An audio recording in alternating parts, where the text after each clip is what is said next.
Hi there, little friends. Today we're going to hear the amazing story of Sammy the Super Snail. Are you ready? Let's begin. Once upon a time in a beautiful garden, there lived a small snail named Sammy. Sammy was no ordinary snail. He had a big dream. He wanted to be a superhero. Sammy put on a tiny cape and practiced every day. He tried to move quickly, but as you know, snails are very slow. Even so, Sammy didn't give up. He knew that being a superhero wasn't just about speed. One sunny day, Sammy saw a ladybug in trouble. She was stuck on a leaf and couldn't fly away. Sammy crawled up slowly and carefully pushed the leaf, helping the ladybug get free.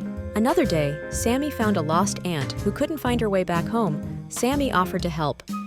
It was a long journey for a little snail, but Sammy was determined. One afternoon, a strong wind blew a pebble toward a delicate flower. Sammy saw it and quickly moved in front of the pebble, stopping it with all his might. Soon, all the insects in the garden knew about Sammy the Super Snail.